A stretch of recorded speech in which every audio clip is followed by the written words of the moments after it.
Hello students, how are you. हमने एक जो है टॉपिक ख़त्म कर लिया था अपने चैप्टर का, chapter number 6 combustion and flames का। आपको मैंने बता दिया था कि कंबशन क्या होता है, फ्लेम क्या होता है, ठीक है। इनकी डेफिनेशंस आपको प्रॉपरली बता दिया था, ठीक है। और ऑक्सीजन से रिएक्शन करके क्या होता है, इसमें हीट और लाइट जो है गिव आउट होती है कंबशन में, ठीक है। तो नेक्स्ट आज हम स्टार्ट करने वाले हैं। हमने अगली एक्टिविटी दे करनी है कि पिछला तो हमने पढ़ लिया कंबस्टिबल क्या होता है, नॉन कंबस्टिबल क्या होता है, ये भी आपको मैंने बता दिया है। तो आज हम देखेंगे कि ऑक्सीजन जो है बर्निंग के लिए जो एयर होती है, ऑक्सीजन होती है, वो क्या होती है, नेसेसरी होती है। तो इसको हम एक एक्टिविटी करके देखेंगे। एक्टिविटी के थ्रू स्टार्ट करते हैं। एक्टिविटी जो है हमारे पास कौन सी है, 6.2 से स्टार्ट करते हैं। 6.2 तो इसको केयरफुली आपने करना है। हैंडलिंग बर्निंग ऑफ कैंडल, ठीक है। जलती हुई कैंडल है इसलिए उसको आराम से आपने हैंडल करना है। क्यों? क्योंकि कई बार इसकी जो वैक्स होती है हाथों पे गिर जाती है तो हमें क्या होती है, जलन सी महसूस होती है, ठीक है। तो let's start our topic. Fix a lighted candle on a table, put a glass chimney over the candle and rest it on a few wooden block in such a way that air can enter the chimney। अब क्या है, यहाँ पर हमने देखो इस तरीके से डायग्राम में ये कैंडल लिया है, ठीक है। तो कैंडल 3 हमने प्लेटफॉर्म लिए, ए बी सी। इसमें फर्स्ट प्लेटफॉर्म में हमने क्या किया है, कैंडल जलाया और ये जिस स्टैंड पे रखा है यहाँ पर देखो थोड़ी सी ये थोड़ा सा उभरा हुआ हिस्सा है, जिसकी वजह से जब हमने ऊपर जार रखा है तो ये नीचे से एयर क्या हो रही है, अंदर जा सकती है, ठीक है। इसी तरीके से दूसरा हमने जो वुडन लिया हुआ है उसमें देखो ये जो जार है ये पूरी तरीके से कवर है, नीचे एयर जाने की भी स्पेस नहीं है, ऊपर से भी कवर है। थर्ड जो जार हमने लिया है इसमें क्या हो रहा है कि ये नीचे से भी कवर है और क्या है, ऊपर से भी पूरी तरीके से वुडन से कवर है, ठीक है। पूरी तरीके से कवर है। तो अब हम ये देखेंगे, ये देख रहे हैं कि देखो कि कौन सा जल रहा है कैंडल और कौन सा नहीं जल रहा है। तो इस एक्सपेरिमेंट में हमने देखना है, ये एक्सपेरिमेंट है आपको शो कर रहा है कि किसके लिए जो जलना है, बर्निंग है, बर्निंग के लिए एयर जो है नेसेसरी है, ठीक है। तो हमने क्या ऑब्जर्व किया, observe that happened to the flame. Now remove the block and let the chimney rest on the table. Again observe the flame. Finally put a glass plate over the chimney which watch the flame again, ठीक है। ये अभी ऊपर जो मैंने आपको बताया सारी चीज़ें। What happen in the 3 cases, does the flame flicker off, does it flicker and give smoke, does it burn unaffected, can you infer anything at all about the role played by air in the process of burning। मतलब हमने इसमें देखा जो भी हुआ है वो किस पे डिपेंड किया है, एयर पे डिपेंड किया है। अब यहाँ पर देखो एयर आपको प्रॉपरली इसको मिल रही थी तो ये कैंडल क्या होती है, जल रही थी। जब इसको एयर मिलना बंद हो गई तो क्या हो गई, ये बुझ गई। और जब इसको बिल्कुल भी प्रॉपरली एयर मिली ही नहीं तो बिल्कुल भी नहीं जली है। जब फटाफट इसके अंदर जितनी ऑक्सीजन थी उतनी सी जली और उसके बाद क्या हो गई, ये बुझ गई, ठीक है। तो अब आगे देखते हैं हम इसमें कि we find that for combustion air is necessary. इसमें हमने क्या फाइंड आउट किया कि एयर जो है ज़रूरी है कंबशन के लिए। The candle burning freely in the case when air can enter the chimney from below. तो फर्स्ट केस में क्या था कि आराम से एयर नीचे से जा रही थी तो कैंडल क्या हो रही थी, ईजीली क्या हो रही थी, जल रही थी, ठीक है। नेक्स्ट हमने बी केस में क्या देखा, when air does not enter the chimney from the below. अब नीचे से तो जो है एयर नहीं जा पा रही थी। The flame flicker and produce smoke. तो जो फ्लैम है वो जल रही थी पर उसमें हल्की हल्की क्या निकल रही थी, उसमें ज़्यादातर क्या हो रहा था, स्मोक निकल रहा था, मतलब धुआं, जिसमें ऑक्सीजन प्रॉपर उसको नहीं मिल पा रही थी। थर्ड केस में हमने क्या देखा कि फ्लेम फाइनली गोस ऑफ, पूरी तरीके से फ्लेम जो है वो बंद हो गई थी, because the air is not available, क्योंकि वहाँ पर एयर जो है अवेलेबल नहीं थी। अब बूझो आ गया है कोई क्वेश्चन लेके कि बूझो कह रहा है we have read that the sun produce its own heat and light, is it is also some kind is of combustion. अब जो कह रहा है कि हमने पढ़ा हुआ है ना कि जो सन है वो क्या प्रोड्यूस करता है, हीट प्रोड्यूस करता है और लाइट प्रोड्यूस करता है। तो क्या ये कंबशन ही है, क्या ये भी कंबशन होता है। In the sun, heat and light are produced by nuclear reaction. You will learn about this process in higher classes. तो बेटा जो सन से जो हीट और लाइट निकलती है ना, ये न्यूक्लियर रिएक्शन होती है, ठीक है। इसमें न्यूक्लियर रिएक्शन क्या होता है, जो सन होता है, सन के जो है उसमें बीच में हाइड्रोजन पाए जाते हैं, हाइड्रोजन, बहुत सारे हाइड्रोजन होते हैं, और वो हाइड्रोजन क्या करते हैं, आपस में तेज़ी से टकराते हैं। टकराने के बाद वो क्या बना लेते हैं, हीलियम, ठीक है। तो हीलियम बनाते समय इसमें बहुत सारी एनर्जी और बहुत सारी हीट और बहुत सारी लाइट जो होती है गिव आउट होती है, तो इसको न्यूक्लियर रिएक्शन बोलते हैं, ठीक है। इसकी डिटेल जो है आप हायर क्लासेस में पढ़ेंगे, अभी आपको इतनी डिटेल्स नहीं है, अभी नॉर्मली सिर्फ आपको इतना बता दिया कि जो सन में हीट और लाइट रिलीज़ होती है वो किसकी वजह से होती है, किसकी वजह से, न्यूक्लियर रिएक्शन की वजह से, ठीक है। नेक्स्ट एक्टिविटी देखते हैं हम, activity 6.3, place a piece of burning wood और charcoal on an iron plate और तावा। आपने क्या करना है कि जलती हुई लकड़ी, ठीक है, या फिर चारकोल ले लेना है और उसको कहाँ पर रखना है, आयरन की प्लेट पर, अगर या फिर तावे पे रख दो, ठीक है। Cover it with a glass jar और ए टम्बलर। अब उसको कवर कर दो या तो ग्लास के जार से या टम्बलर से या फिर ट्रांसपेरेंट प्लास्टिक जार से या तो फिर प्लास्टिक जार से, ठीक है। Observe what happen, does charcoal stop burning after some time, can you think of the reason why it stop burning. तो आप देखोगे कि जो चारकोल है या हमने जो लकड़ी का टुकड़ा लिया है वो क्या हो रहा है, थोड़े समय बाद जलना क्या होता है, बंद हो जाता है, ठीक है। तो you might have hear that when the cloth of a person catch fire. तो आपने ये भी सुना होगा कि कई बार जो है किसी भी जो पर्सन होता है उसके क्लॉथ में क्या हो जाती है, आग लग जाती है। तो it cover with a blanket to extinction fire, can you guess why. तो आपने देखा होगा कि जो मतलब किसी के कपड़ों में अगर आग लग जाती है तो उसको ब्लैंकेट वगैरह से क्या कर दिया जाता है, कपड़ा डाल दिया जाता है, जिससे कि आग क्या होती है, बुझ जाती है। तो आप समझ सकते हैं ऐसा क्यों होता है, क्योंकि बेटा क्या होता है कि जब ब्लैंकेट डाल देते हैं ना, तो ब्लैंकेट जो है बेड कंडक्टर ऑफ एयर होता है, वो एयर को पास नहीं होने देता अपने में से। तो एयर को पास नहीं होने देता है तो ऑक्सीजन नहीं पहुंच पाती है, ऑक्सीजन नहीं पहुंच पाती है तो आग क्या होती है, बुझ जाती है, ठीक है।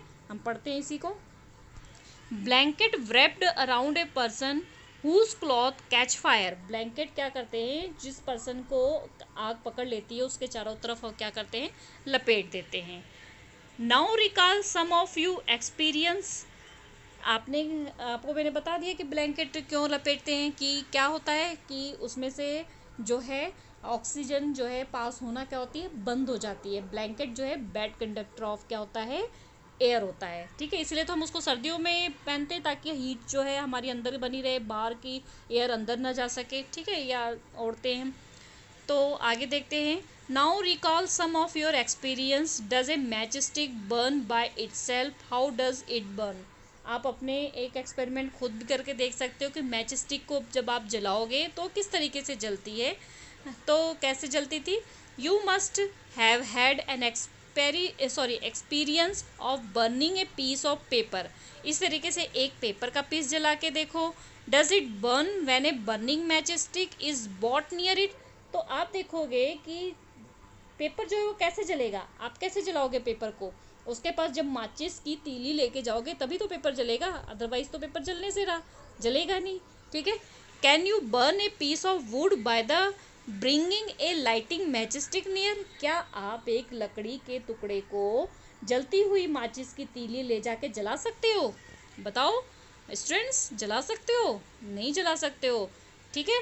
तो why do you have to use paper और kerosene oil to start fire in wood और coal, have you hear of forest fire.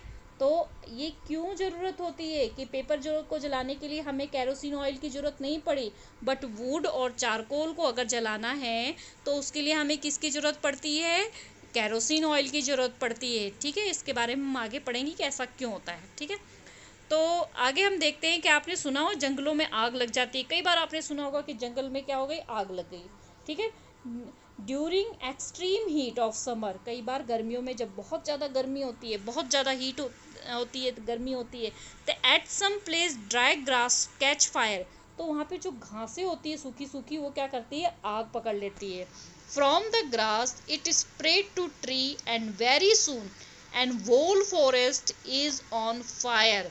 तो क्या होता है, जिसकी वजह से जो वहाँ पे पेड़ वगैरह होते हैं वो जल्दी ही आग की चपेट में आ जाते हैं, और क्या होते हैं, पूरे जंगल को आग लग जाती है। It is very difficult to control such fire, ऐसे फायर को कंट्रोल करना बहुत ही ज़्यादा मुश्किल होता है, क्योंकि बेटा यहाँ पे क्या होते हैं, बहुत सारे ग्रास होती है, ड्राई ग्रास होती है, तो हीट की वजह से ये आपस में क्या होती है, टकराती है, जिससे फायर प्रोड्यूस हो जाती है, और धीरे धीरे पूरे जंगल के जो पेड़ पौधे होते हैं वो क्या होते हैं, जलना शुरू हो जाते हैं। तो इस तरीके से पूरे जंगल में क्या होती है, आग लग जाती है। नेक्स्ट हम देखते हैं, do this experience tell you that different substance catch fire at different temperature. तो हमने जो ऊपर देखा था कि हमने पेपर जलाया था, तो एक माचिस की तीली लेके गए तो वो क्या हो गया, जल गया। बट अगर हम लकड़ी का टुकड़ा या कोयले का टुकड़ा उससे जलाना चाह रहे थे तो वो नहीं जल रहा था। ठीक है, इससे हमें क्या पता चला कि हर एक सब्सटेंस की फायर को कैच करने की जो शक्ति होती है वो अलग होती है। ठीक है, तो the lower temperature at which a substance catches fire is called its ignition temperature. यहाँ पे आपको एक मोस्ट इम्पॉर्टेंट डेफिनेशन मिल गई है कि ऐसा लोएस्ट टेम्परेचर जिसमें सब्सटेंस जो है फायर को कैच कर लेता है, उस लोएस्ट टेम्परेचर को क्या बोलते हैं, इग्निशन टेम्परेचर। ठीक है, can you tell now why a match stick does not catch fire on its own at room temperature. आपने देखा होगा कि माचिस की तीली जो है वो जली रखी हुई होती है, जो हमारे रूम का टेम्परेचर होता है उस पर, तो अपने आप उसमें आग नहीं पकड़ती है। Why does the match stick start burning on rubbing it on the side of the match box. तो जब हम मैच बॉक्स को पर उस मैच स्टिक को क्या करते हैं, रब करते हैं, तब वो क्या होती है, जलने लग जाती है। ठीक है, तो ये देखा होगा आपने, क्यों मैच स्टिक के बाहर जो है तो केमिकल से, मसाले से लगे होते हैं, जिस पे हम स्टिक को रगड़ते हैं तो वो क्या हो जाती है, जल जाती है। ठीक है, तो आगे हम देखते हैं इसकी history. The history of the match stick is very old.